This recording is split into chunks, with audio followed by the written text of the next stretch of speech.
Yo, it's the freeze that pays. Kick. Yo, we did it again. Welcome back. Welcome back.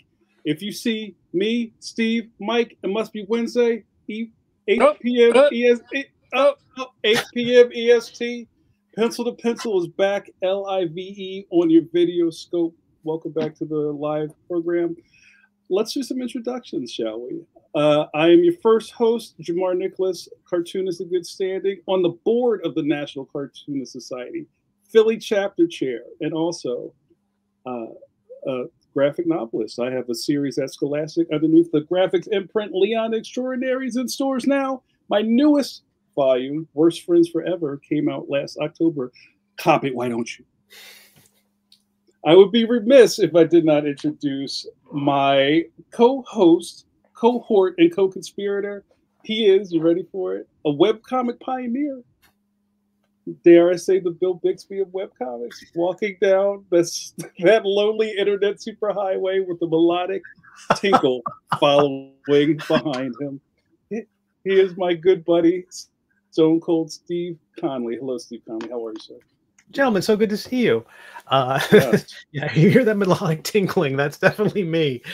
My name is Steve Conley. I write and draw the webcomic The Middle Age. It is your 18th favorite webcomic. You can find it over on Webtoons and Tapas and Go Comics, and my own website at steveconley.com. And if you play the Dungeons and the Dragons, you can get some of my books, the latest one being Nibblemancy, and a soon-to-be-announced 5th book in the series. But I'd be remiss if I didn't introduce the Tower of Power of the Many Hour, Too Sweet to Be Sour. He drew your childhood and ended like 9 comic strips today. Mr. Mike Manley. Hello, everyone. My name is Michael Cole Manley. Uh-oh. That means you're in trouble. He uses his whole name. I'm reporting for trouble. I am an over 40-year veteran of this crazy comic book business. And yes, I drew your childhood. In fact, I was told that several times this week. So wow. It's always interesting to post.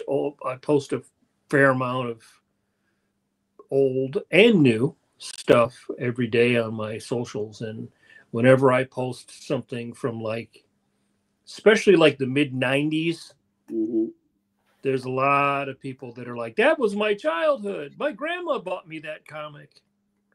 Wow. So were they specific and asked you, told you what that they read from you? Well, yeah. I mean, a lot of people read that run on Batman, like Nightfall and Night Quest and Night's End and everything. And a lot of people read Darkhawk. Yeah, I mean, basically anything that you would put up from that era, that was the last big era where you had like massive amounts of people going into, newsstand, comic book shop. Somebody told me that they got their comics from the Toys R Us. Yeah. And it's like now maybe you can find a comic book shop depending upon the state you live in, and maybe your local library and a few places. I know that, I don't know whether Hastings is still going. Out west, it was Hastings for a while that you could still get comics at. But honestly, if I didn't go to a comic shop in Philly, I'm not even sure I could get them into Barnes and Nobles anymore. Mike, you have a question waiting for you in the chat. Let's bring it up. Analyze from YouTube. Anya Lies. I see what you did there. Anya Lies says, "Good evening. I hope it's okay if I ask Mr. Manley why you didn't do more interiors for Superman Adventures." Ask the editor. Ask the police.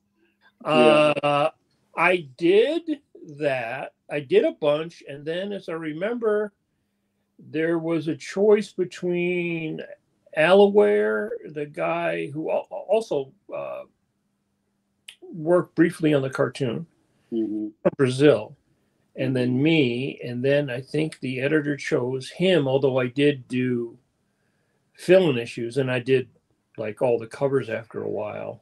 And I certainly would have done the book monthly if it had been offered to me.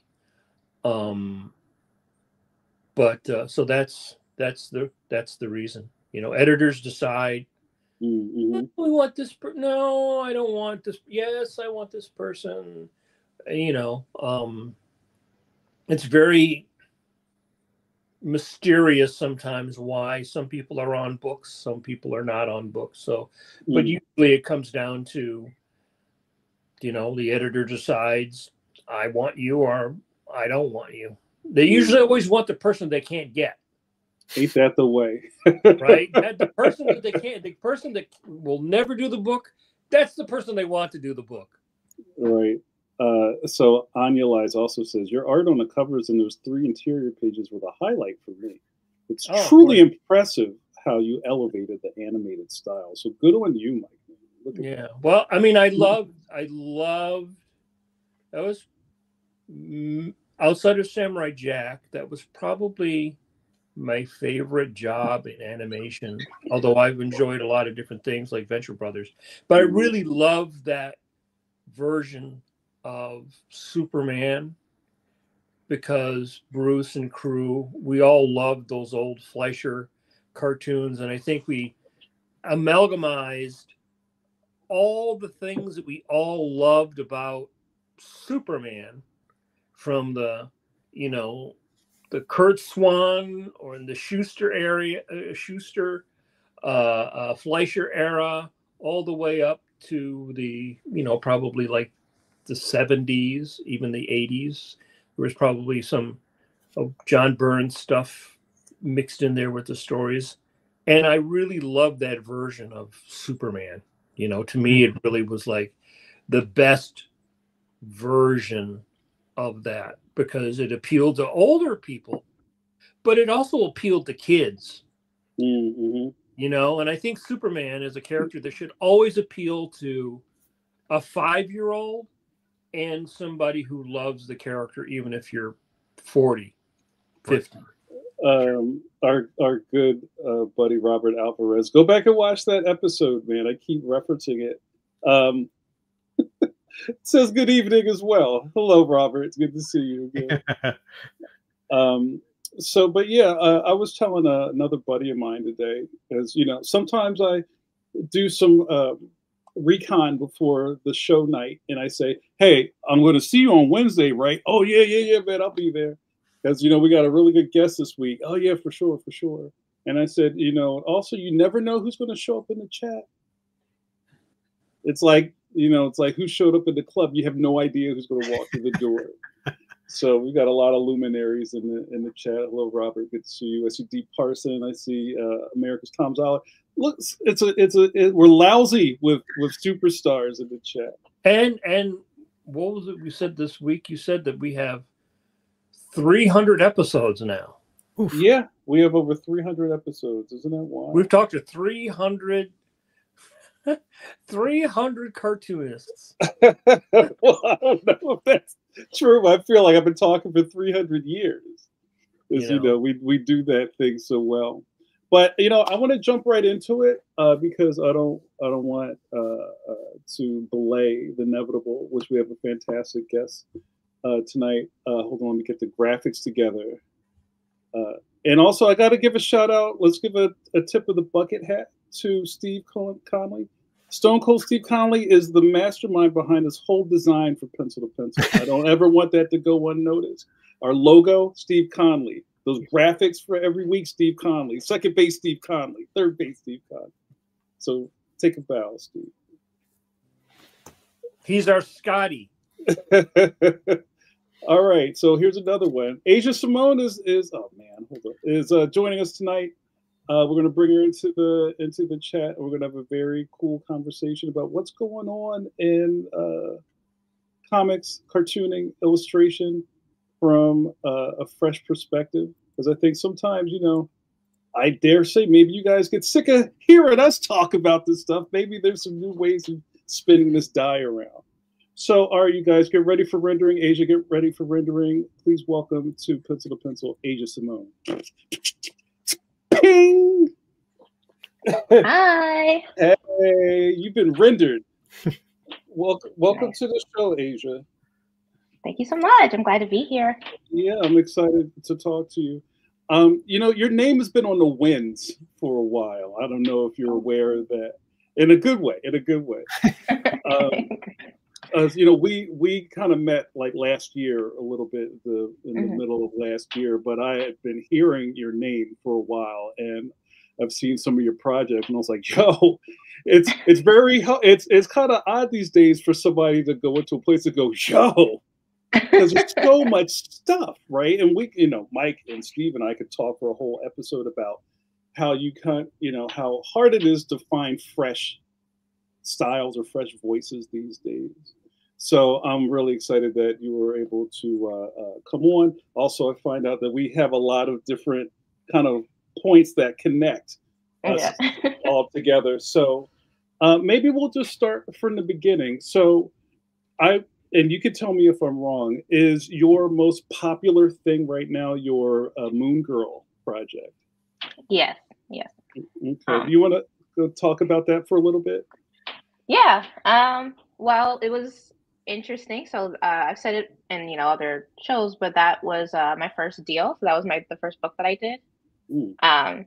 And I got it about a year after I graduated from college. It's funny because I do comics, but I was actually talking to another artist, and we were both agreeing that we feel like we're children of animation. So very much like kind of animator at heart, like love cartoons. And so I was always like bouncing between the idea of comics and animation, but coming out of college, my major was illustration. And I really, really wanted to get into animation, which I recognized by the time I was a senior. So during like the year after college, essentially my whole goal was to kind of build up more portfolio to like the standards of animation, which is a very high bar. So I was really working and posting a lot of my art on Instagram, like very often that year, right after I graduated college. So I just kept redoing and redesigning my style, and I kept I would draw something and then draw it again the next week until it got better. So I just kept refreshing. And somewhere of I think it was May 2021, I got reached out from Scholastics. They partnered up with Marvel on the Moon Girl and Devil Dinosaur rock and roll graphic novel. And they're like, hey, you want to do this Marvel book? And I was like, yeah, I do. I guess, right. Yeah, I guess so. So I was elated. I never really saw myself, cat in the background, never saw myself doing I was unsure if I was ever going to get into comics. I didn't really know how to get into it. I know I would love to, but I didn't know anything about the world. And I definitely wouldn't expect to ever do anything for Marvel because my art style is very cutesy and bubbly. So I just didn't think that would be two worlds that were crossing. So they reached out, and I was like, freak yeah, and that was my first book deal. And it took about 3 years to do, so it didn't come out till last year. So it was kind of a long project. Wow. So with that, I mean, we're talking about this. Your first kind of big ball you're dealing with is a graphic novel. Like, how many pages was Moon Girl? I think it's about 80 pages. Around 80 pages. Okay. So, but even with you coming into that and not really sure you're going to do comics, and now you're kind of tasked with kind of turning this thing with some really big people sitting on top of you. Editorial at Scholastic is very intense. Marvel, the Marvel people who sift through all the ashes to make sure everything's right. It's intense. Tell us a little bit about just navigating the whole editorial side of that. You don't have to say names, but just we're interested in how that works. Yeah, it was very interesting because at the very first part of the project, it was Scholastic's, Marvel, and Disney Plus. Oh. They were all all critiquing my work, so it was kind of tough. And just in that meeting, how do you say? I don't know, I'm blanking on the term, but being on model was just the biggest deal. Especially to the point I had to design 6 new characters for the book. So I had to design them in the style of the show, and it had to be on point with the style of the show. And, you know, as if I was like any other character designer on the show. So it was really, the standard was really high.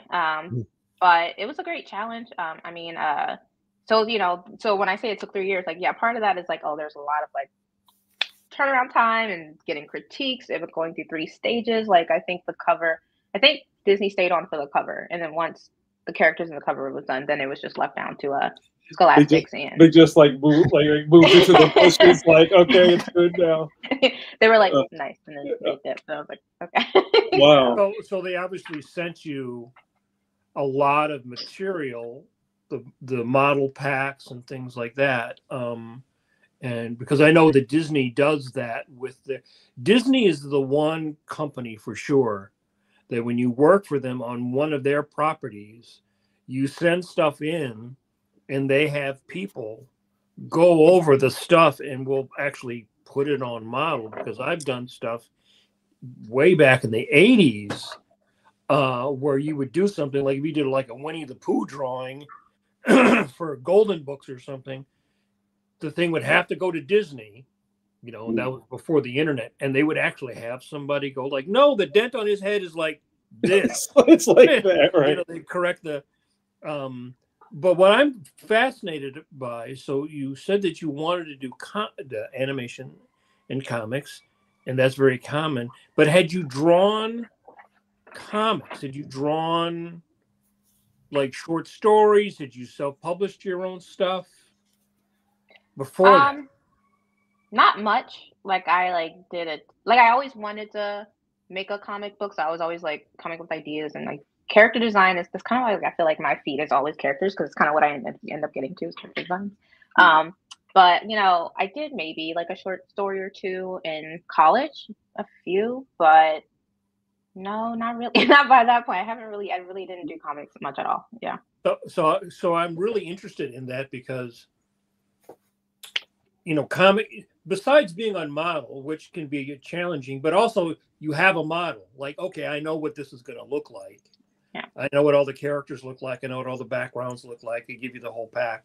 But then there's the whole thing of like, was it a full script? Was it a plot? You know, storytelling, just the mechanics of drawing something and leaving room for word balloons and all that stuff. Right. Like a learning curve you go through. Like if you're doing it yourself, doing short stories, you kind of, you know, build up your skill set, but you were like right into the deep end. Right in the pool, yeah. Right? Yeah. Yeah, I mean, I will say, I wasn't working on like, I didn't have any like comics that I produced myself, but I was an assistant to Brad Geiger. So I was his assistant.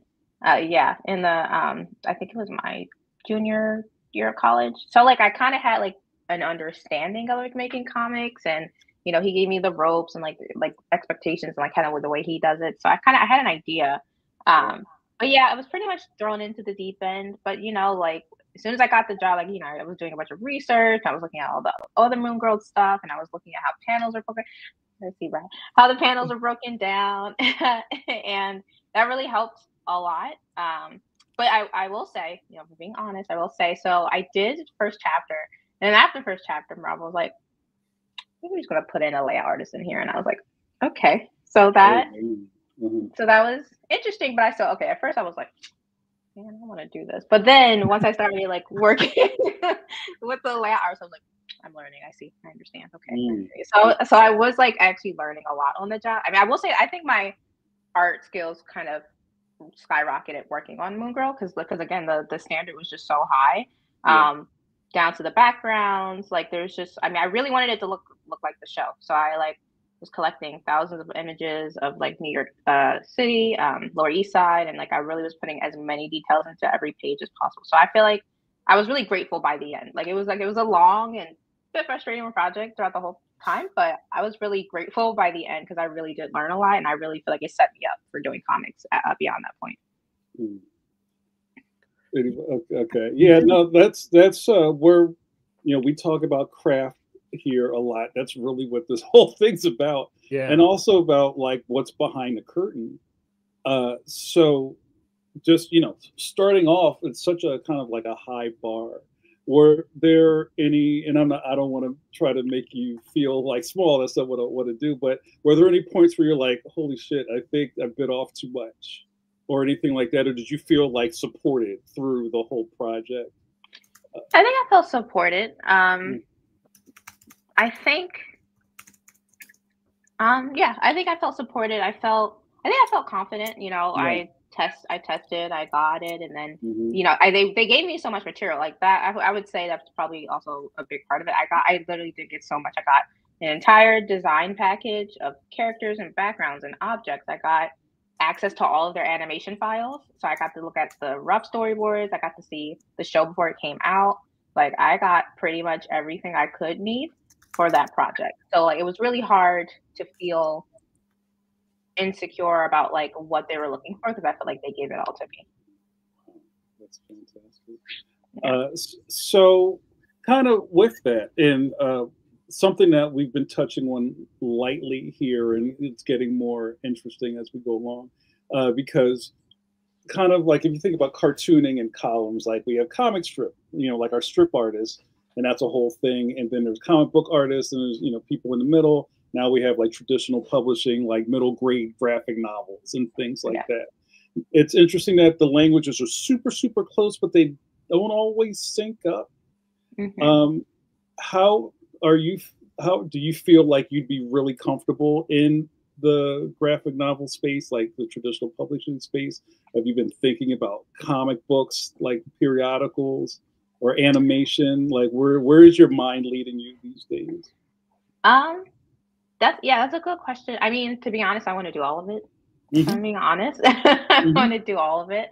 I have done a middle grade book with Scholastic. So I did the second volume of Pack Your Bags Maggie Diaz series. So I kind of got a taste of traditional, and I feel like I would love to do some more middle grade books, just because like they're so fun, they're just so silly, and yeah, it's just a great time, and you're just drawing a bunch of like a little silhouette. So like those are fun. And then I would love to do more comics. I mean, I guess my goal is kind of to touch a bunch of houses. I just kind of want to do a bunch of stuff. And I will say, like, I think another part of the reason that maybe I felt confident doing Moon Girl is also because in general, I style shift. So I did Moon Girl and Devil Dinosaur, and then I just did My Little Pony, and I literally just finished up Adventure Time.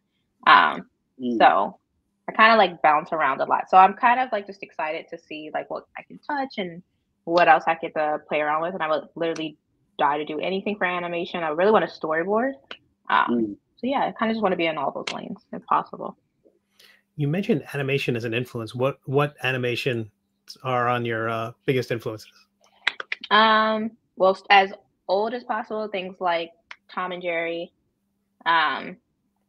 And let's see what I got to go through my like wheelhouse of things I've seen. Yeah, I'm a slapsticker. I love some slapstick, so I'm a big fan of like TV animation in particular. So things like Tom and Jerry, but then moving on to modern, to things up to like Steven Universe and Adventure Time. OKKO is one of my favorites. Anything by Craig McCracken is like the best thing that's ever been made. So like I love everything he makes, but Wander Over Yonder is like one of my favorites. The show's hilarious. Yeah, I could probably go on for days, but like I've been watching cartoons for my whole life, so there's a lot. Yeah. One thing that I love about interviewing so many different people over the years is that we can always talk about kind of like the entry point into the business, and everybody has a different way, or they're kind of like starter pack of influences, right? And kind of talking to kind of like newer generation cartoonists who didn't necessarily grow up with Daredevil, you know what I mean, or Punisher comics or things like that. We've seen the kind of see a lot of people who may have grown up reading manga on the floor of Borders, you know, and decided they wanted to tell stories with that, you know, that backdrop. It's really refreshing to hear you talk about your love of cartoons, because I know we all kind of have that. I know like a lot of comic book guys don't talk about loving cartoons the way I know like Mike does, or you know, or Steve does, or myself. So do you feel like that, especially just coming out of college, were all of your peers kind of like connecting on different parts of the mediums to find inspiration? Were you like the cartoon kid and somebody else was like really into like zines and manga? Yeah, actually, funny enough, you had like, so our major was super small, and as it was, I went to the University of the Arts. I'm an illustration major. Yes. It's very weird, all these connections, but go ahead. and like within the illustration major, we kind of had our own little, not necessarily that we were cliquey per se, but as artists, there was like groups of people who definitely had like their different influences. So there was like it was kind of like there was the children's book people, then there was like the animation people who you could tell like really loved like animation and cartoons, and then kind of almost tangentially like the comic art lovers. So I guess I was kind of I was in the in between. I think like I took animation classes, and I took the whatever comic book classes that we had. So yeah. So I was definitely like in the wheelhouse of both, and I was kind of like constantly dabbling back and forth, which is why I didn't really know what I was going to be doing out of college, but I knew I was wanted to do one of those things, and like comics came first. And like I'm not upset at all. Like I'm just a storyteller. Is how I feel. So I don't necessarily like feel a type of way about being in one versus the other. Like I'm just glad that I get to like tell stories, honestly. Yeah, I mean, I think that that's really typical of younger people, and I'm saying like I started teaching people like around 2000, so almost all the students that I taught, because I also taught at UArts,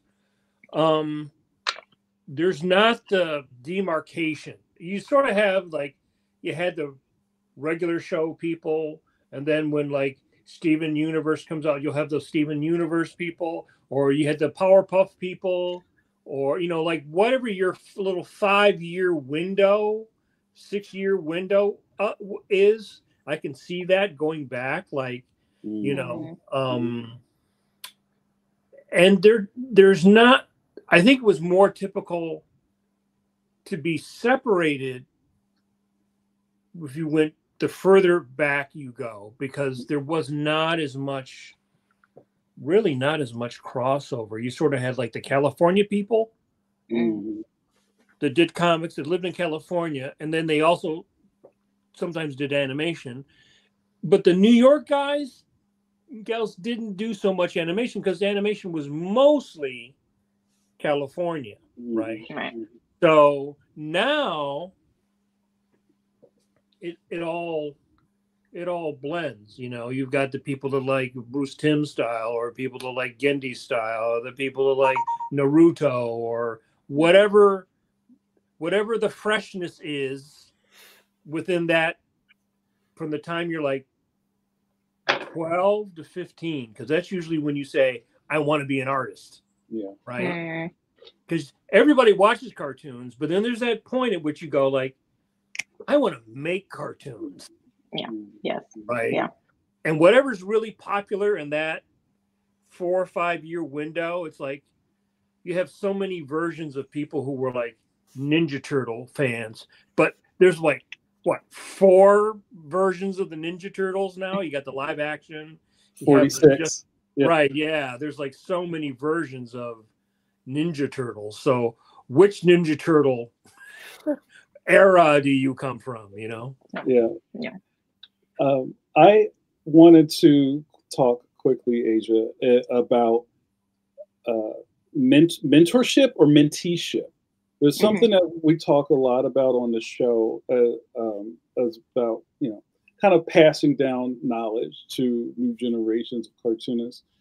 There's kind of like the vibe a lot of times with us is that nobody's interested in that. You know, it's like everybody comes right out the gate and thinks they know everything. But the idea that, you know, there are people that want to learn from people who have done it before them is always refreshing.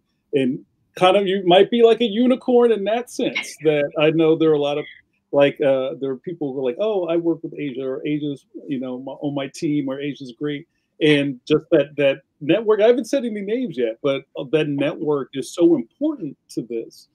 So I wonder if you could talk a little bit about how you connected with other working artists and kind of, you know, made yourself part of that process. Yeah, that's interesting. The idea that people come out of the gate thinking like they got it all together. I'm like, oh, I wonder what that feels like.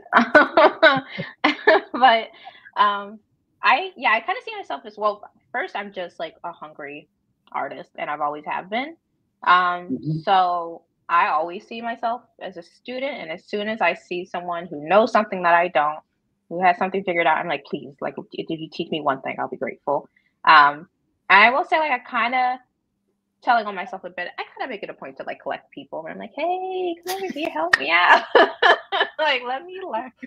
Yeah. Because like, so the way I got acquainted with Brad was I had my teacher at the time, Patch, who worked at University of the Arts. Shout out to Patch. I went to high school with Patch. No, you didn't. That's crazy. Yeah, I'm sorry. Continue.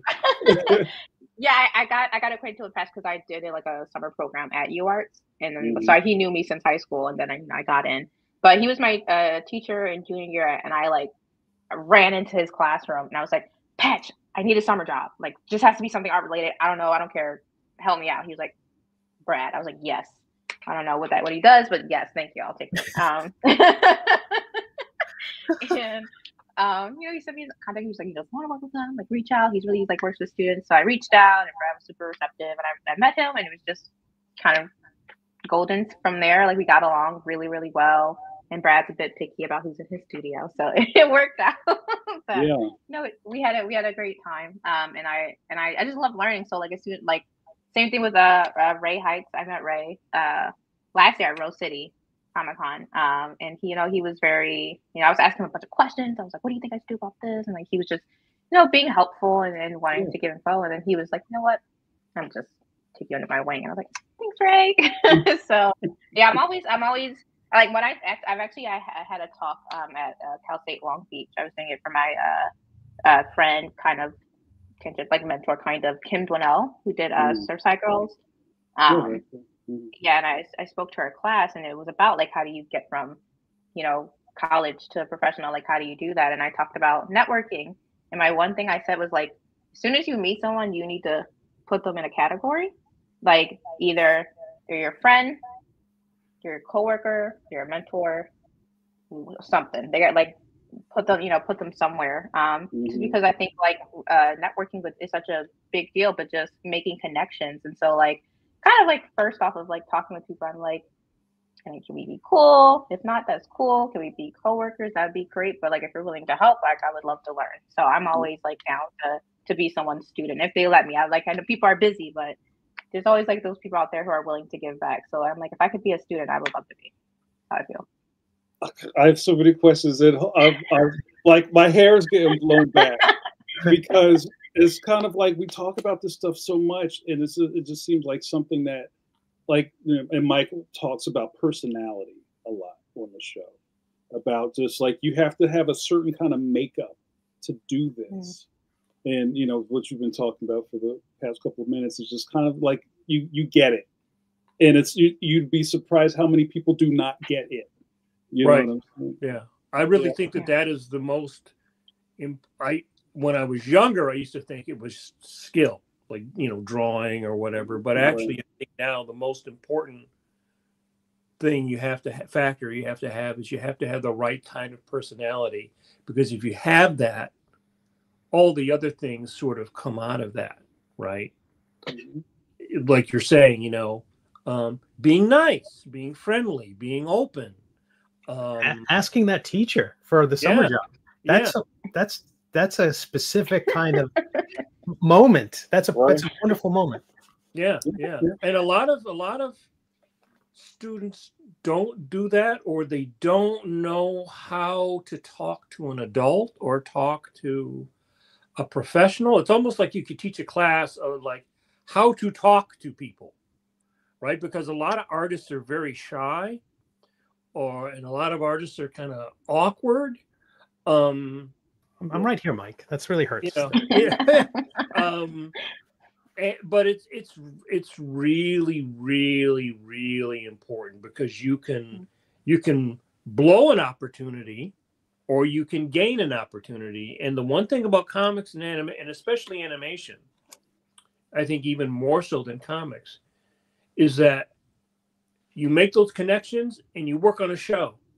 And then that show's over and everybody scrambles and goes to another show. And all those people you're working with fan out over the years. So you may work with somebody on a show 5 years from now, 10 years from now, 20 years from now. I mean, that's been my experience. So you want that person to remember you, like you, think you're good, instead of saying like, you know, you don't want them to be like putting red flags up when they mention your name.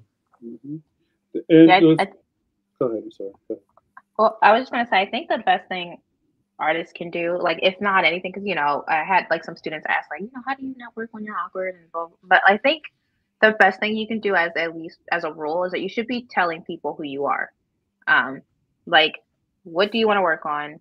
What's the type of stuff that you love? Like, those are the things you should be able to learn. You should learn to talk about, because that's what, if anything, whether it's like a 1 minute conversation or an hour conversation, like that's the thing that people can relate on and help you with is at least whatever area you care about.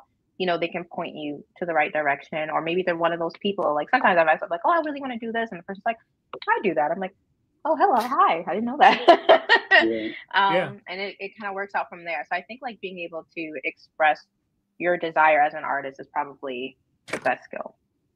Yeah, I mean, I have one of my apprentices or friends that, you know, that started by having met her at a con with a former student of mine who's now my assistant. And then I had a conversation with her in an elevator.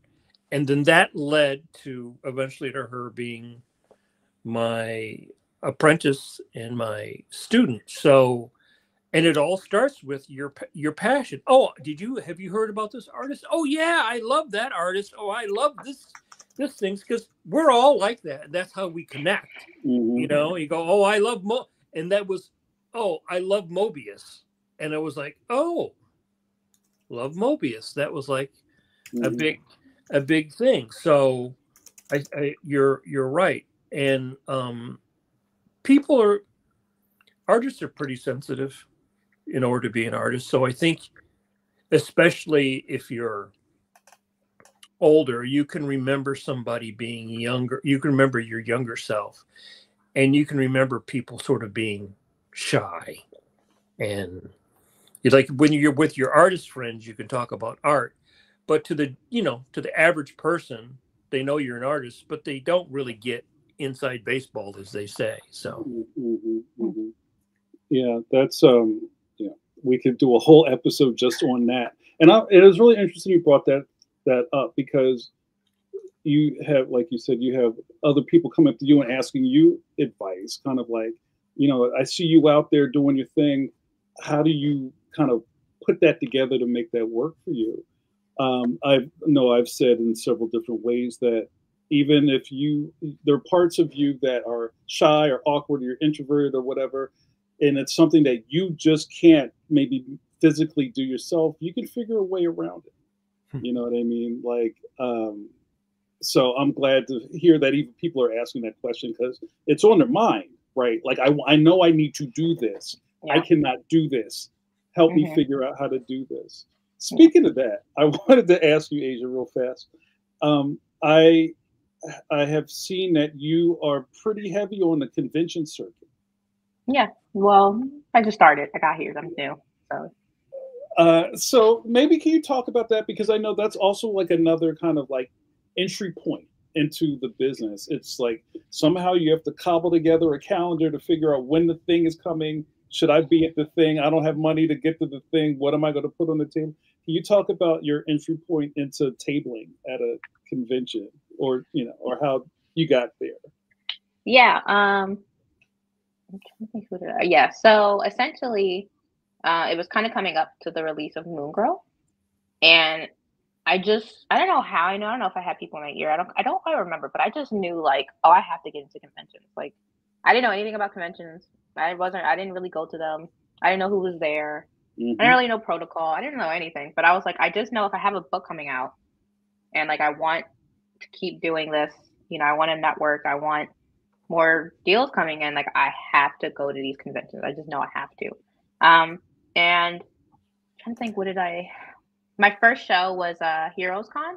Mm-hmm. Which Stephanie Williams, who wrote Moon Girl, she lives in Charlotte, so she was the first one. I was like, oh, you should go to Heroes, and she kind of like helped me get in there. And then I would say like actually, I would say I was lucky because I would say Stephanie is also kind of like a mentor. Like she gave me guidance on doing conventions and like who to contact and like what to say. So it wasn't sup dude, give me a table, ... No. No. And that's a good show because it's very artist friendly. Yeah. Heroes is a good show. Yeah. It was very much like a spoiled first show. Like it was my first convention ever, and everyone's like, they're not all like that. But you know now, right? They're not all like this. Yeah. Yeah. So it was a great time. But I will say I was lucky to be able to start off kind of boldly because I was kind of coming with a Marvel book. So I found the person who like does like the Read Pop shows. I was like, hey, can I go to New York? And they were like, yeah. I was like, great. So like I just like kind of quickly started getting into like, you know, some of the bigger shows. Yeah. Oh, it's great. Okay. All right. And now that I've done it a few times, I haven't paid my way into a lot of shows, I will say. So I'm like lucky in that way. Yeah. And I think we just talked about that, about the idea of taking on some of these projects, not because it's some of them they may not pay well, but the idea that you're working on this property and this property is key, and it's such a great entry point into so many of these conversations. So like, you know, Moon Girl, just say Moon Girl, and you're like, oh, well, you're in. Mm-hmm. Yeah, yes, very very lucky. I will say of that being the first book I've done, and like even going into convention, like being at Heroes, like everybody, like not to say that it would be otherwise, but I've only had essentially a lot of respect in the industry since I've started, which is like not everyone gets to say that. So I feel very lucky, and I'm really appreciative of everyone that I've met. The people have only been nice. Like it's been great. I will say, like doing again, I was like really Marvel like job.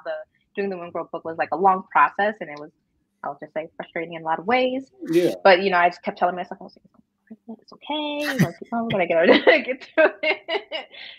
So it definitely is being able to. So just on that note, I do want to add, like, I think one thing that a lot of young artists don't want to hear sometimes is like, I don't know what's up.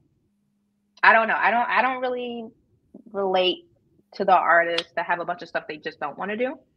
I don't really get it because I've met like a good couple people that are like, I only want to work on my only thing, and I have this great epic story, and I don't want anyone touching it. I don't want anyone like, and I'm just kind of like, man, art is just so collaborative, and like I've only learned working with people.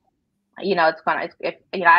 Everyone's always asking like, where are you working on for your personal book? I'm like, I'm getting there. Hold on, okay, let me get there. But till I get there, like I'm learning a lot, and I feel like I'm learning a bunch of skills that are going to help me make a really good first book, if whenever that happens. So, I think young artists should be open to working on other people's stories. Like it's a fun time, you know.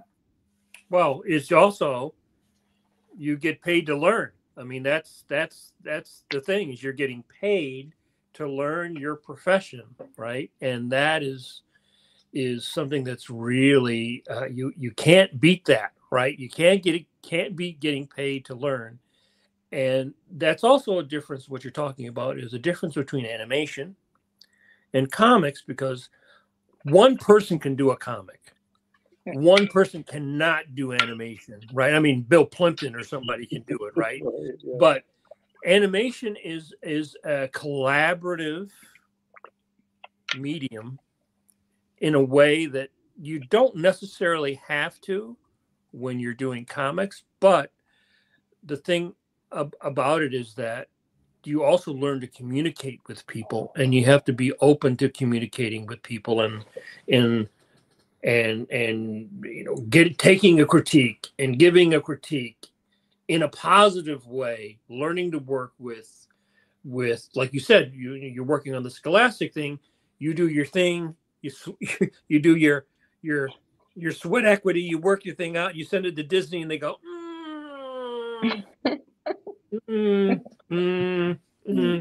right. So that's great, and it's great that you have that attitude, because again, attitude is really important. If you're like right out of the gate, everything I do is precious, it's my Lord of the Rings, how dare you touch anything, you set up like barriers for yourself. It's very true. I think it's go ahead. No, go ahead. So sorry. Sorry, I was gonna add, like, yeah, I think there's this mentality that kind of like the industry isn't only out to get you, or that there's nothing like anything to gain kind of within it, which is odd. I mean, I understand, like, it could be scary, like, especially when you come with your own idea, you don't know. I mean, there's a lot of shady stuff that goes on, like, we've all heard and seen it, like, there's reasons to be worried, I guess.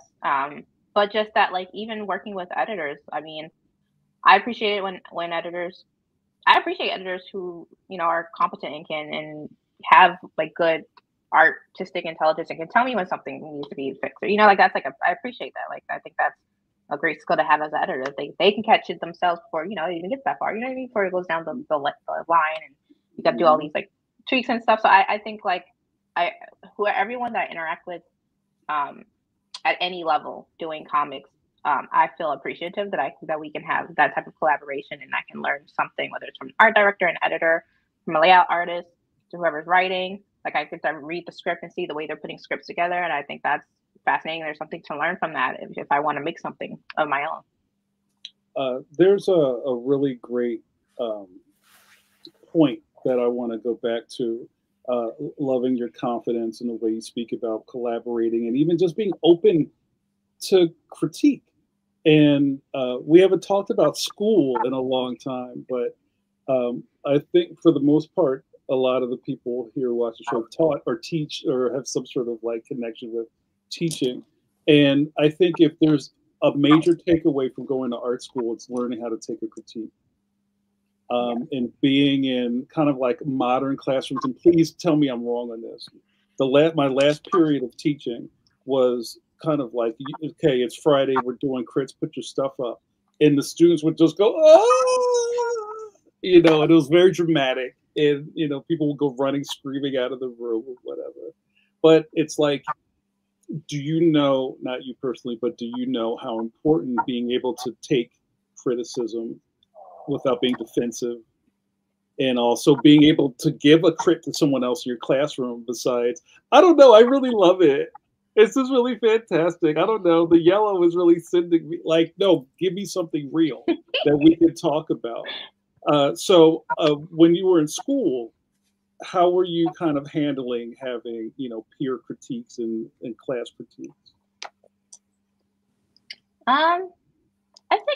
I think I personally took things really, really well. I will say, I think UART specifically, shout out to the illustration faculty, did a really good job at like getting us to understand the importance of critique.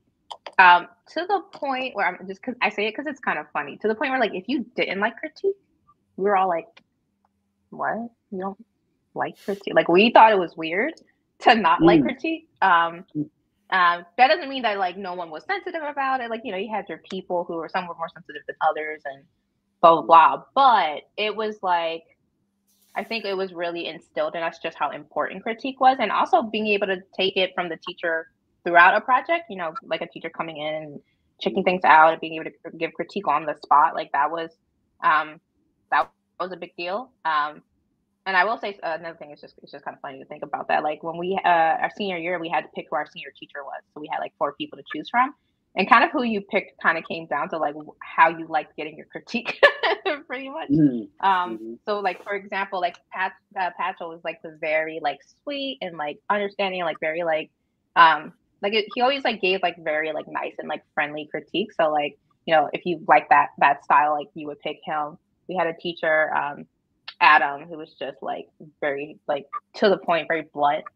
But I love that. So I took Adam because I was like, just rip it off. Just tell me what I need to do. That's what I want. So it was like critique was like really important. But it's interesting because then graduating, I felt like as soon as I stepped into the art world, I really didn't see that same like appreciation and understanding for critique, and I was kind of confused, like to the point where like I would have people critique my work, but then they would add in a whole bunch of platitudes at the end, like, but not saying that your work is bad, blah blah blah. I was like, I just got out of college, man. It's fine. Like, I don't need to do all that. Like, just tell me what's up, so we can go on to the next thing. And then like, I actually visited your once, and that was interesting. Like after I graduated, and like the new seniors, probably like how many years out? Maybe like 2 years out now, or like I don't know. It's just like I've been surprised at like kind of how critique is not talked about, and it is like you said, like artists can be sensitive, but I kind of maybe just my worldview coming out of college, I just assumed we all like knew what was up and that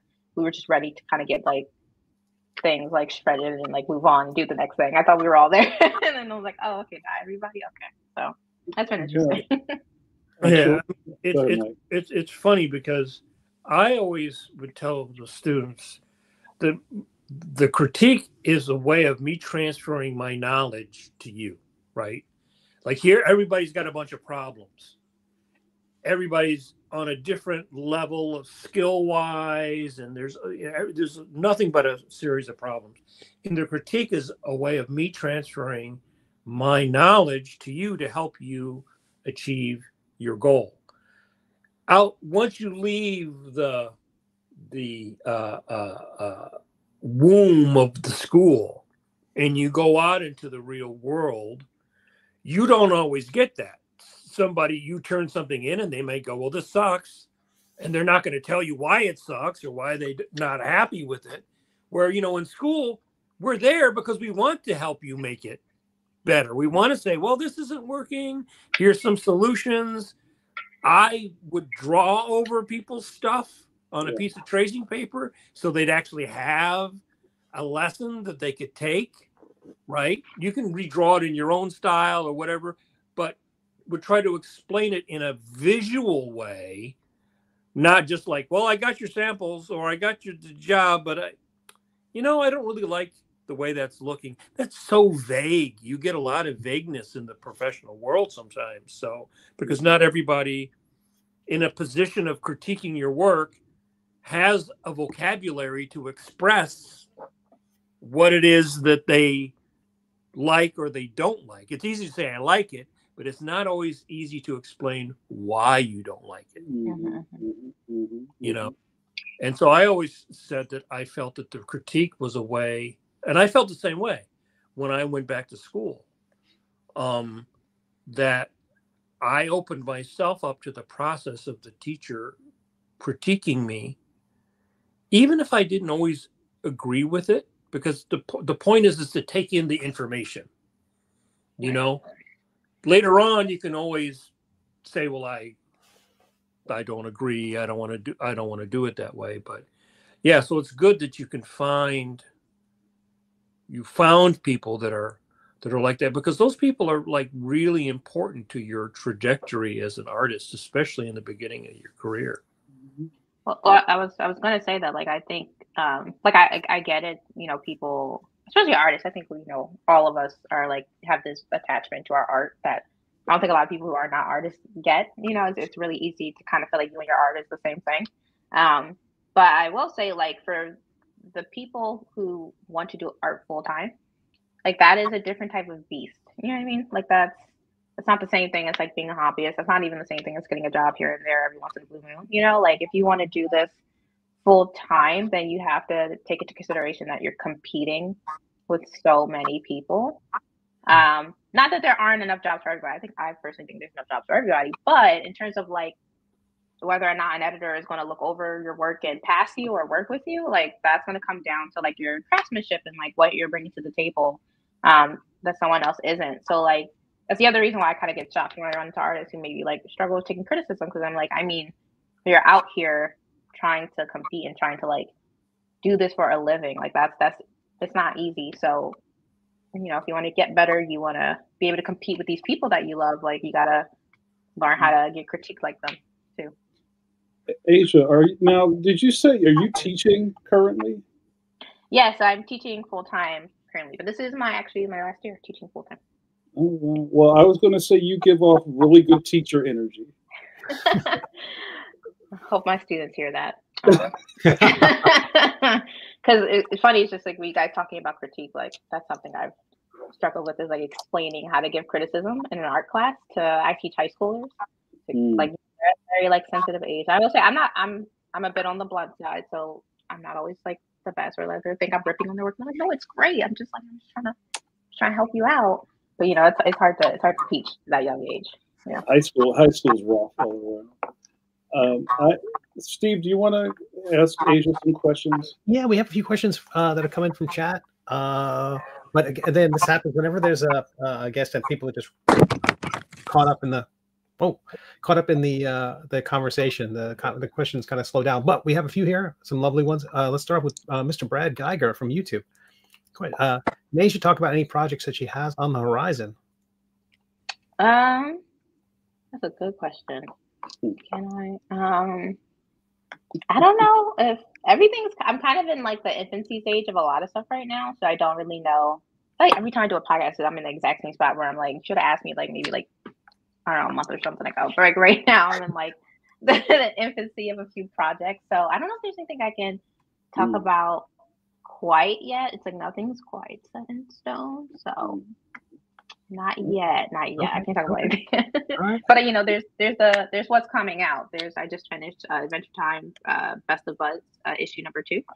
So that should be coming soon. And I finished My Little Pony not too long ago. The Tournament of Mysteries. So that should be coming out soon as well. You just knocked one of the questions off right there. Let's go right there. Yeah. Tom Zoller mentioned My Little Pony. I know it's an audience of one, but what My Little Pony stuff have you done, and how can people get it? Well, so one, in terms of what I've done, only this comic. I haven't done any other My Little Pony stuff. This is actually my first time drawing My Little Pony, and kind of being introduced to the world. So that was really fun. And I kind of realized it kind of fit my art style quite a bit. So it was a good time. So that was awesome. In terms of where, I mean, I'm guessing your general comic book store. But I don't know the exact dates of when it's coming out. I think last time I saw maybe like April 20th or something like that. I think late April is when it drops, but I could be wrong. So just keep that in mind. Okay. Are you a regular comic book store visitor? I'm gonna say no. I mean, I feel like I've always like gone to comic book shops every once in a while, but I think I do a lot. I'm such a computer person, so I'm always like scouring the internet for like comics and like finding ways to read comics, either online or like on apps. Like I kind of dabble with Marvel Unlimited just to see what's going on every once in a bit, and then like I really like Comixology, so I love like reading through there. So I feel like that's where I really do a lot of my comic search. But I love what I do. Every time I go into a comic book store, I blind buy. So I like to blind buy books. Like I don't read what they're about. I'm like, we'll see what happens. So what kind of stuff excites you? When you go, what attracts your eye? I'm actually a huge fan of comics that have some type of like animation feel to it. Like I really like kind of like this well-crafted like character design, art styles. Pretty much a lot of stuff that comes out of Oni Press. I'm a big fan of. I really love Scott Pilgrim. I absolutely love Giant Days. It's one of my favorite comics ever. I would say it's probably my big like Western comic inspiration is Giant Days. Like I want to make anything that like looks and feels like Giant Days, or like a Scott Pilgrim. So yeah, and then I have Call of the Lamb here, with Oni. And this is, I never played the games. I think the game came out first. Yeah. I never played the games, but this is so hilarious. I'm like, I want to get every one of these books. This is so free. So anything that's like that could be animated probably is actually what I gravitate towards, which is not a lot of comics. So I will say. So other than that, if not that, then it's just anything that has probably like interesting art style. Kind of like the one I like to talk about a lot is Time Before Time. I don't know if you guys have seen it. Is that First Second? I think that's Time Before Time. I'm not familiar with that one. You stumped me. Okay, can I just give you this quick rundown because I think it's such a cool story. Go for it. So this guy, so super duper far in the future, this guy is working with this kind of like scamish time machine company that like sells like bootleg time machines to people. And this girl, yeah, this girl comes in, and essentially she's on a mission to go back in time where her mother and her sister left to. So it's kind of like the future where they're at. I think it's kind of like crummy in a lot of ways. So people will find different pockets of time to go live in. Her mom and sister left, so it was just her and her dad. So she steals a time machine. I think the guy, like the main character, is like in it or something. So the company assumes that he's in cahoots with her. So they start like trying to find them through time. So they start like chasing them through time to get them. It's so awesome. I love it. It sounds a little bit like Time Bandits. I'm a big Time Bandits fan. I love it. That's really cool. Now we got a bunch of questions that started to stack, so I'll let Steve get back to it. All right. We got Jamal Flores on from Facebook. Are there mentor comic communities, and where do we find them? That's a good question. I mean, let me think. I don't know if I have the exact answer for that. I was kind of lucky when I came over here. I kind of joined the kind of side group of the National Cartoon Society out here in SoCal. There's like this group that was kind of run by Kim Donnell. So I got to like hang with them and, you know, kind of meet more comic artists that way. But I don't really know. I guess that's my answer. I feel like there's always like artists that are trying to like link up though. So there's always like I've run into coffee shops and just ran into artists like multiple times now. Yeah. So there's always like artists that are trying to meet up. So I would say, I don't know, check like with like Meetup.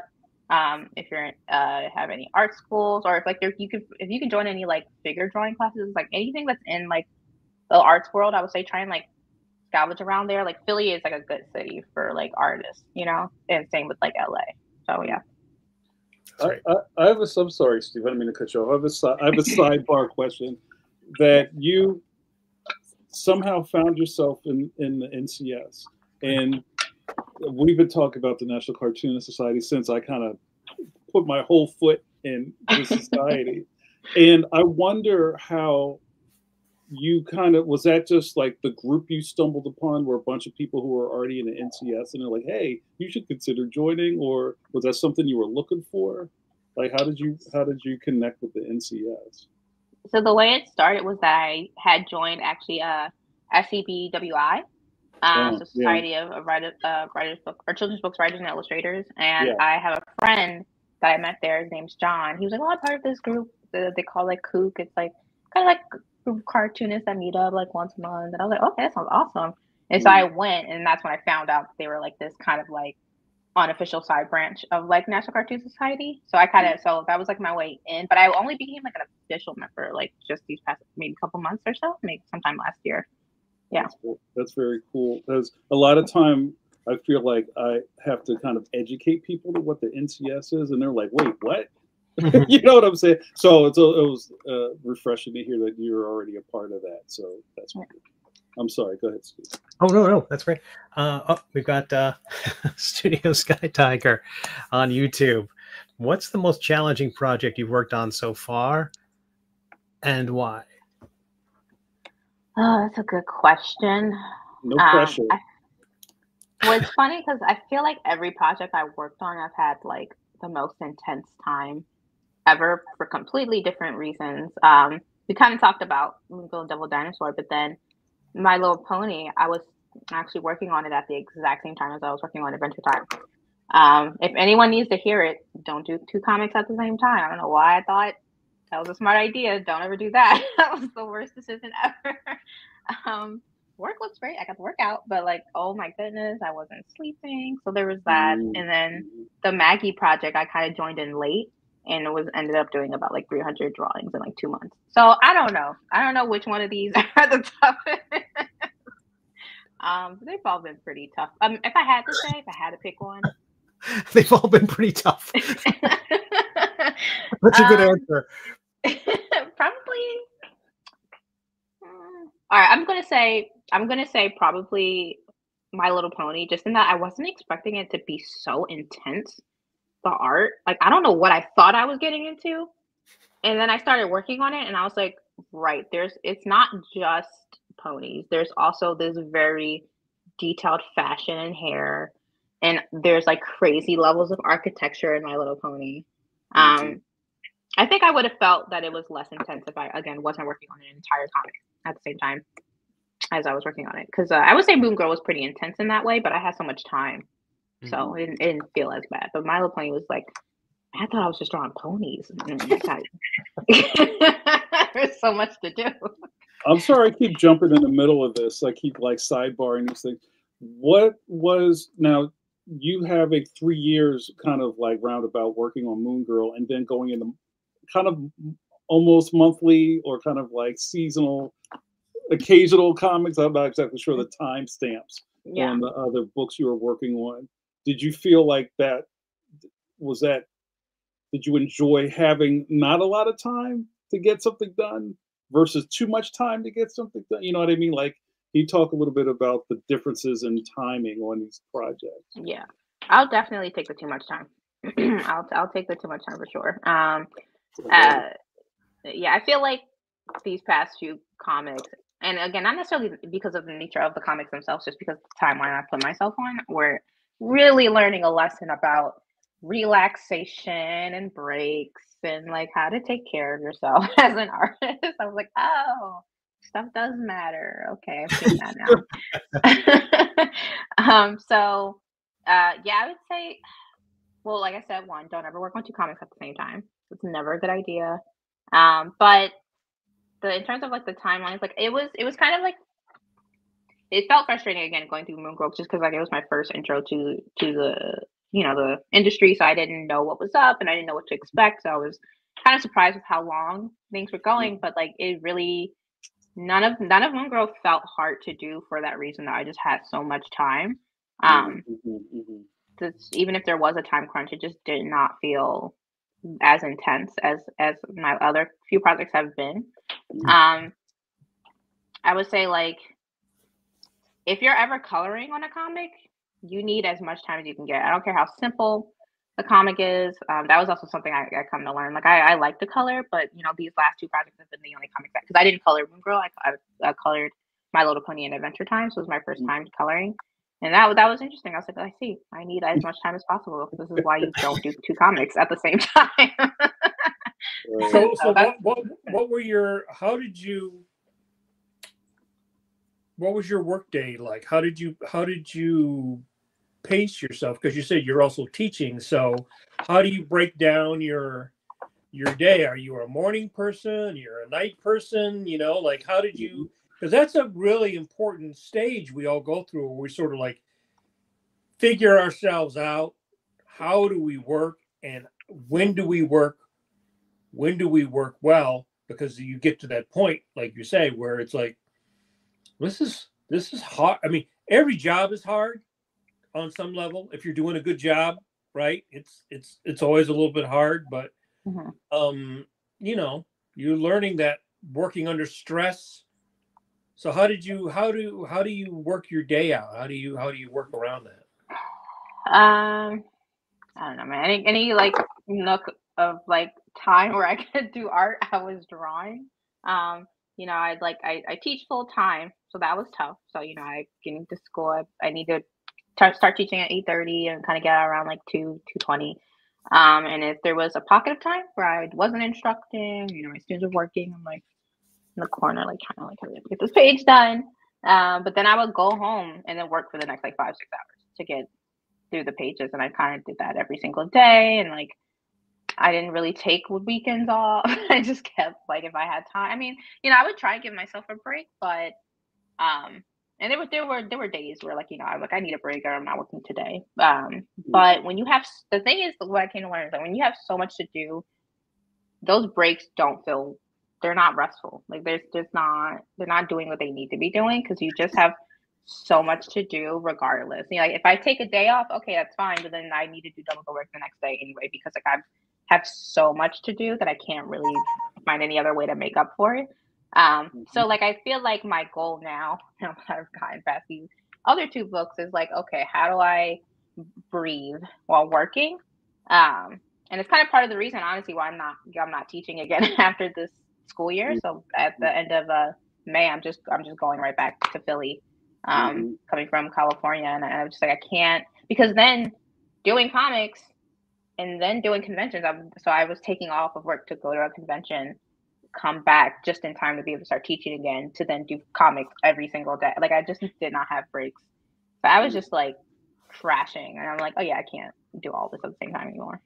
Were you working on a tablet? Were you working on an iPad or? Yeah, I work on iPad. I do everything in Procreate pretty much.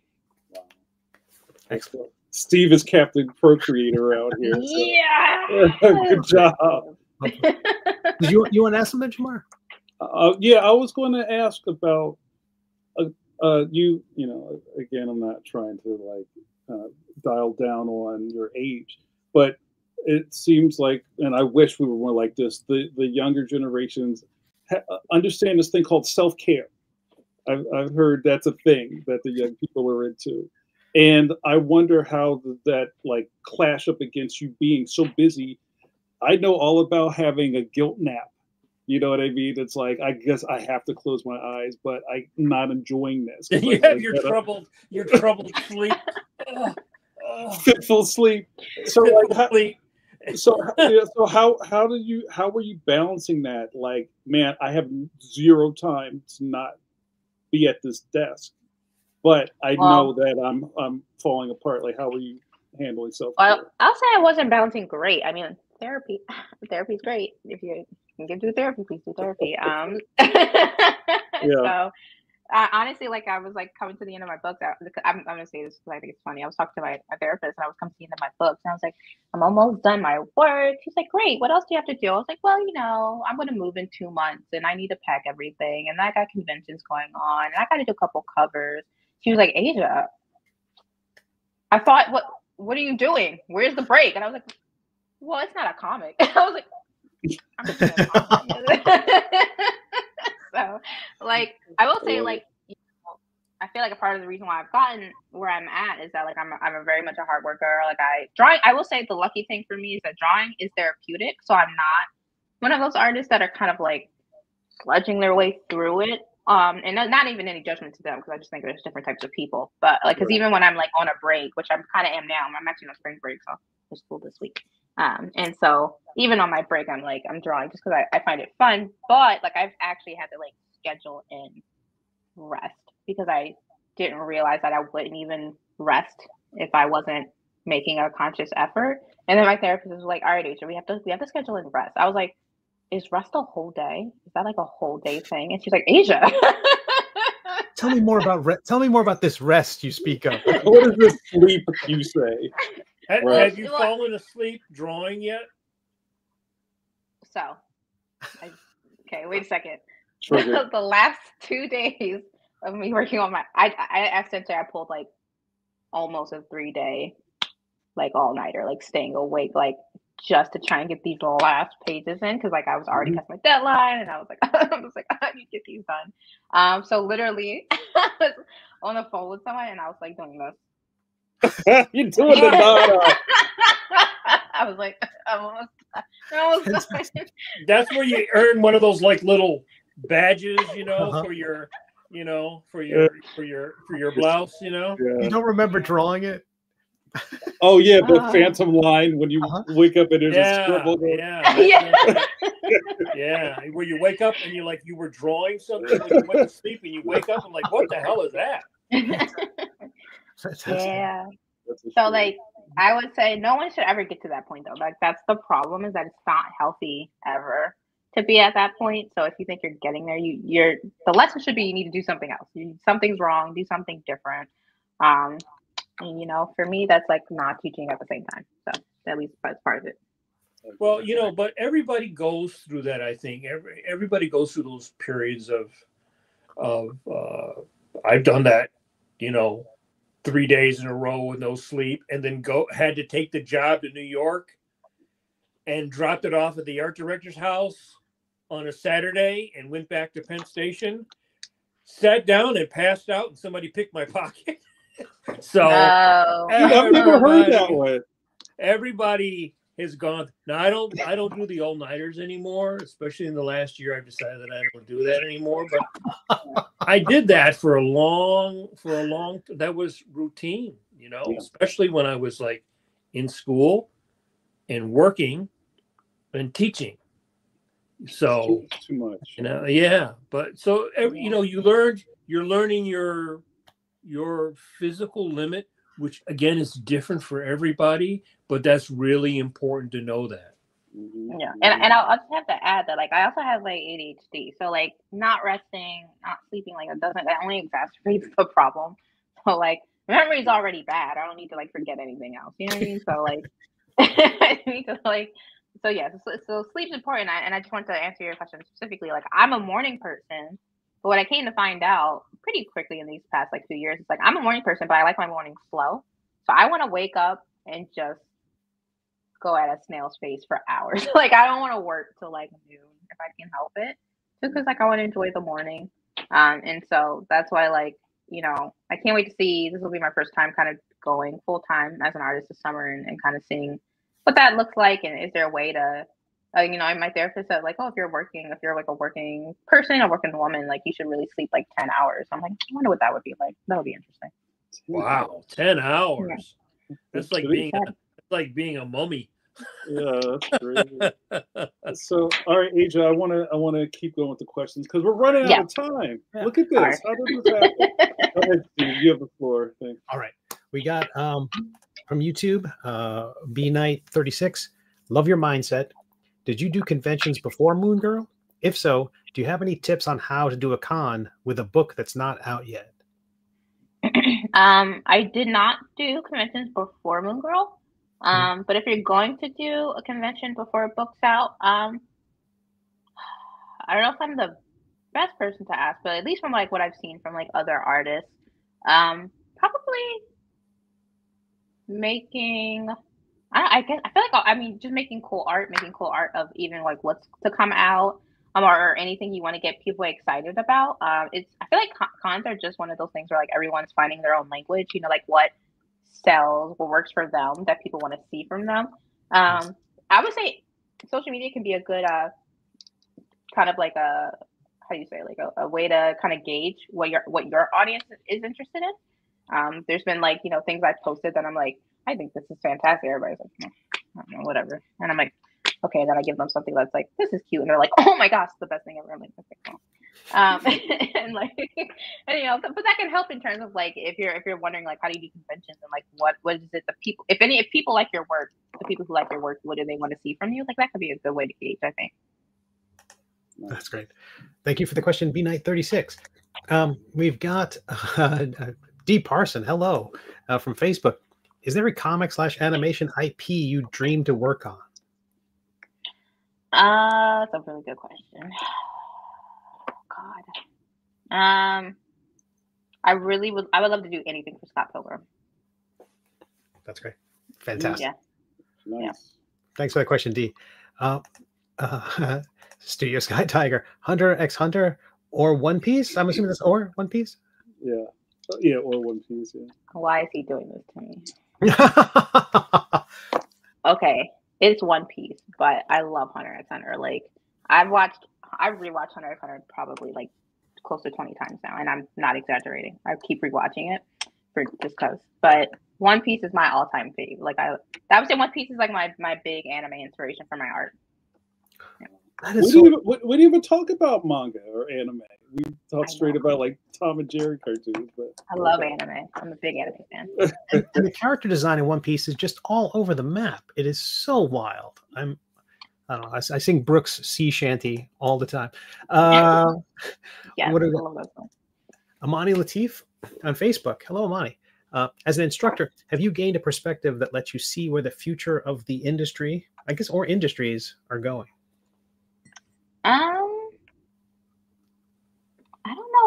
I don't know if like teaching in and of itself. That's a good question. I don't know if like I feel like maybe if I was teaching like college, maybe, but teaching high school, not so much. I feel like teaching high school has just given me insight on kind of like where the youth is at in general, and kind of like maybe like what they're enjoying and the things that they like. So I guess like in that sense, kind of seeing like what the youth enjoys and what they appreciate, I've definitely gained insight on that. I have a side thing with that, Asia. So I'm sure you have students that you kind of look at them and go, okay, yeah, they're on to something. And then you have others who are just like, you know, you love them all the same. But do you kind of see where you're at right now, that you have more students that may have that spark in them, that they may want to go on and do something, or they're just kind of having fun? You know, there's always like one or two. Yeah. I say I definitely have I have a lot of students who, even if they don't want to do like comics or animation, they want to do something artistic. You know, like even like just other writers or people who want to make content. So I definitely have a lot of students who, I could think of some people who I'm like, I don't even think they realize it. That's the thing that's been the most interesting, is that like the youth, like I don't know if they always know what they have in them and like what they can do. And I just feel like it's hard to tell, or it's hard to figure out. I'll say I'm a young teacher, so you know, and I'm getting out, so I feel like this is where like maybe, you know, other teachers who've been teaching for a long time, maybe they see or understand this better, but it's hard to figure out the right words to say to a student whose family is like struggling with like putting food on the table and dealing with money problems, to like go into something like artistic. I feel like that's the biggest thing. It's hard to convince my students that art is something that they should do. And it's been helpful that like I'm specifically a CTE teacher, so career technical education. So my whole job is to focus on teaching how to do my job in the industry. Like that's specifically how we get picked too, as like people from industry. So like I talk to my students about conventions, and they ask me when they know I'm away on a convention, like how was it? Like what was it like? Did you make money? You know, and like I don't know about you guys, but I'm very open about making money in terms of art, because I feel like people need to hear it. So like my students ask, or like, well, how much did you make on that job? Like, I'll tell them, like I'll tell them so that they can see what it's like. So that's my big thing. It's like it's just hard to convince the youth that they should get into art.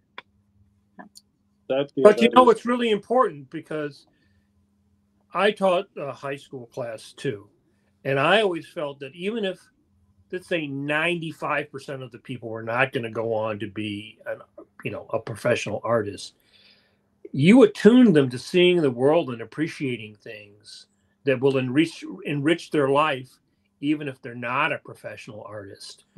And everybody benefits from that. Everybody benefits from being able to appreciate and see something and understand it and be attuned to it, especially teenagers, you know, who are dealing with so much in that stage of your life. You know, I felt like that sometimes my main thing was not actually teaching people to draw, but like if there were people, and many of them have gone on to do stuff, but they don't know the path, right? You're on the path, you've traveled the path, but a lot of people have not traveled the path, have no idea, because they don't have anybody in their family who was an artist. If you're a working class person, I taught a class in Philly, so, you know, in the community, there was not a lot of artists, so they didn't have anybody in their family or anybody that they knew that did it. So they might be interested, but they don't even know what questions to ask sometimes. And I will say that's where I do kind of become an advocate for going to college. Like I know it's that's another hard conversation. If we're talking about like, can you afford college? Is it worth it? Do you have to go to college as an artist? I definitely don't think you have to. And I think some students know who they are. They know they don't want to be in school. And I think that's completely fair. But just that, like, I do have an appreciation of going to art school, because like, especially like, you know, I know we're not necessarily talking about animation, but if you're someone who wants to get into animation and you live in Philly, like it feels like there's no connection to the animation world. Like it really feels like completely outside. And like people over in California, I don't think can't appreciate like how much of an outsider you feel to the industry. You're not even over here. So like, because I wanted to get into animation, and I just felt like I was like yelling in a void. Like I'm good at networking, so I could find things out and learn from people, but But with all that being said, like in terms of illustration, like going to UArts, like I stand by that our illustration program was absolutely fantastic. And I think say what you want about UArts and the way that's sadly not here anymore, but like when you're on like LinkedIn, like every time there's any job, there's someone from UArts at an art job, no matter like what state it's in or where it's at. Like I always see that there's somebody from UArts somehow linked to the job. So that is all to say, I am a big fan of like going to college, because I think college and having teachers who have been in the industry opens up what it means to do it as like a job.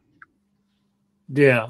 I mean, I relate to that because I remember as a kid growing up in Michigan, and I wanted to go into both animation and comics. That was like being in the middle. It was like being in Siberia. You know, there was no animation in Detroit, and I remember when I did find a number to Hanna-Barbera. I told the story before, and I called out there.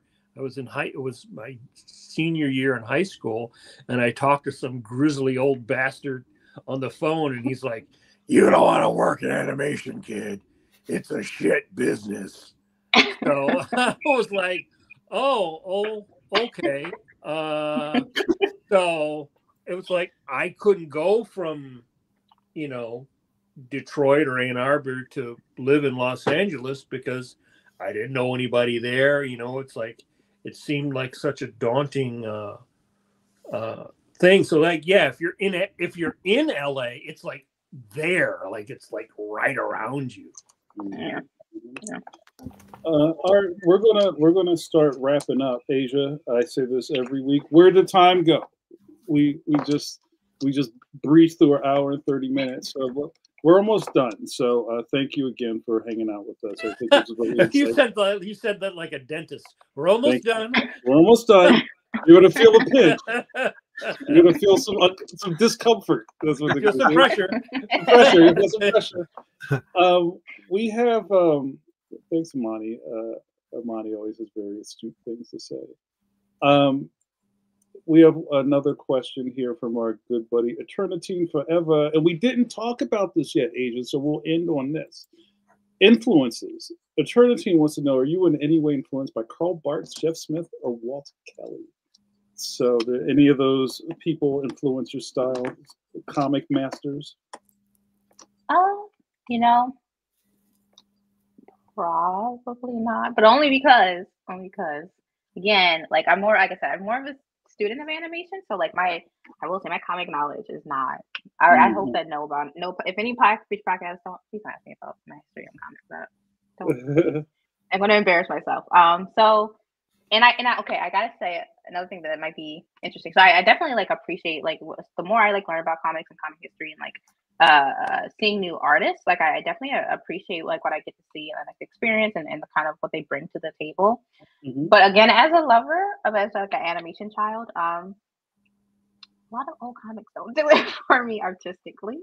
Mm-hmm. They're just kind of like out of my interest. It's kind of like my beginning of comic books is like manga and honestly like webtoons, like this much more modern style of comics, and like that's why like Giant Days is such like a big inspiration for me. Kind of seeing that like wacky bending and stretching in comic form, and Giant Days is like my absolute favorite.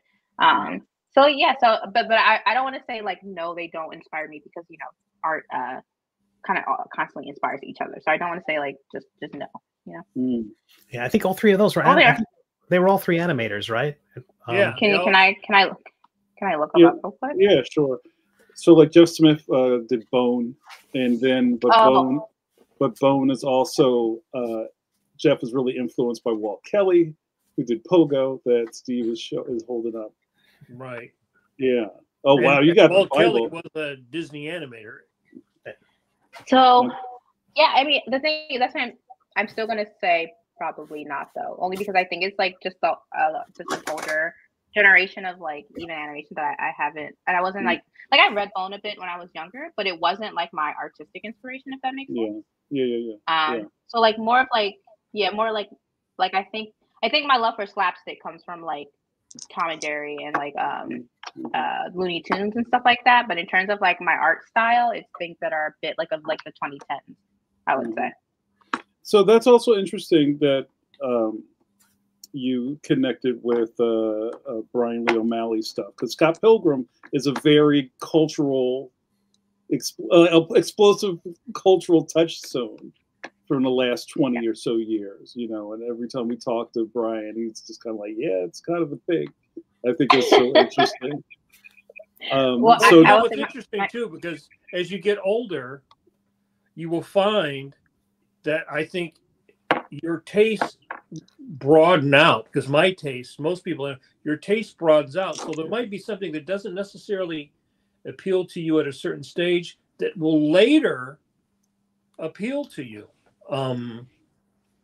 And the thing about animation is that it's all connected. That's one of the things I would do in my class. I would sort of do like a history of like, oh, if you like anime, then what you're seeing is the American comic book and comic strip style infused through the Japanese culture, because they were all looking at Disney and they were all looking at the early American comics and comic strips, but it's going through the Japanese culture. Mm-hmm. So the same, you know, it's easy to see Fleischer or Disney in Astro Boy, mm-hmm. right? Yep. And so you're influenced by things that you're not even aware of. It's like you're speaking English, right? You're not aware of all the things that went into English, all the writers, all the culture that went into it. So one of the things I'd like to do was I'd like to introduce artists to young artists, because you may find somebody that really is super important to you that you just didn't know about. Right. Yeah, and I that's kind of what I was getting at. Also, that's another thing for future podcasts. Please don't ask me anyone's name. I'm so bad. ADHD, did I say that? ADHD. I don't know anybody's name. So I'm like, yeah. But yeah, that's kind of what I was getting at. And I feel like, I'm sorry, there was just like one thing I wanted to mention. I'm trying to remember. Can I remember? Can I? No, there you go. And ADHD, and I thought it's gone now. So. It'll come back to you. All right, we're gonna wrap this up. I think we had a really fantastic talk. I wanted to ask one more thing. Yeah. So now you're working all the time. Yeah. What do you? And you said, and I relate to drawing for fun, because it's drawing for job, which can be stressful. But at the end of the night, I will do my wind downs. I'll do drawings, just like ease the creative muscle. So what do you do, or how do you study, and how do you relax with your art? Because like I said, you know, drawing a comic is like a very specific task. Yeah. So, like I said, I always kind of end up gravitating back towards character design. I really like drawing people and kind of new concepts. And sometimes I'll take things I've drawn a while ago and I'll redesign them and see if I can kind of update the style. So I do a lot of like searching for like anatomy and poses and references, and then try my best to recreate them. Like when it comes to like my own art, when I'm not kind of like style shifting, I'm just kind of doing my own thing. I think my goal is to try and make like a very like animation friendly style some way somehow. So I'm always kind of like trying my best to break down a figure into like simple shapes and think what I can get out of that. So that's what I gravitate towards. It's like I pick some type of character I feel like drawing, or some type of new concept I want to do, and I can draw it as a person and really break down a figure. And that's kind of how I like wind down. And then just to the thing I was going to mention, what I wanted to mention is that my introduction to Scott Pilgrim is the movie. So that's how I got into Scott Pilgrim. Wow. I saw the movie. Yeah. So yeah. That's a thing. Yeah. It's what's wild is like when we talked to him last, and I think we had him on to talk about the Netflix show. Yeah. And I was just like, you know, it's wild that this property's been around so long. You have people who have come in on different like different trains. Yeah, like Turtles. It's exactly like you have the Netflix people, the movie, the color version of the books. You know what I'm saying? And it's just wild to think about. Well, thank you, Asia. We're gonna let you go. I had a fantastic time talking to you. What's next for you? I know you can't talk about projects, but are you going to be at any conventions coming up or anything like that? Yes, I'm actually going to be at WonderCon this weekend. I'm in Anaheim. I'm actually going to be there with National Cartoon Society. I'm not going to be at my own table, but I'm just going to be hanging out with them. Yeah, for a little bit. I love it. I'm going to be at C2E2 in April, and then I'm going to be at Philly Fan Expo, and then MomoCon in May. So like that. Wow. And then Heroes, I'm going to be at Heroes in June. So yeah, that's what I lined up right now. You got a full plate. I love it. All right. Yeah. Well, thank you so much. I'm excited that you're coming back to Philly. All roads lead back to Philadelphia. I'm sorry, Steve Conley. It's true. Time to fill up on your cheese whiz. That's right. That's right. Time to whiz wit. That cheese, John. So thanks so much, Asia. I think you've seen a couple of these, so we're going to do our outro. So hang out with us one more for a minute, and then we'll all go home. Guys, thanks so much. We had a great episode hanging out with Asia Simone and your 3 other guys that are always here every Wednesday. I got to give a shout out for next week. We lined it up, guys. We try to book these things in advance. We're excited to have our good friend Chuck Dillon returns to Pencil to Pencil. Chuck Dillon is a multi-Reuben Division Award winner and also the artist behind those highlights for children searches. He's such a masterful cartoonist, and we can't wait to catch up with him and see what he's doing next. So, all right, we'll be back here next Wednesday, 8 p.m., same bad time, same bad channel. Thank you to all our hosts. And Age, we're going to do a thing on our way out. We might be in the end game. So I think it's imperative that for the sake of our future, you wash your Kirby hands. Let's see some Kirby hands, Adrian. Let's put those up. Nice. There you go. There you go. Like an old Galactus issue. There you go. Luffy hands. I don't know. Oh, it's some Luffy hands, yeah. Or you could do like a Kirby Devil Dinosaur hand, see? Oh, yeah, the Devil Dinosaur hand. Devil Dinosaur hand. Nice. All right, guys, thank you so much. We'll see you next week. Be good.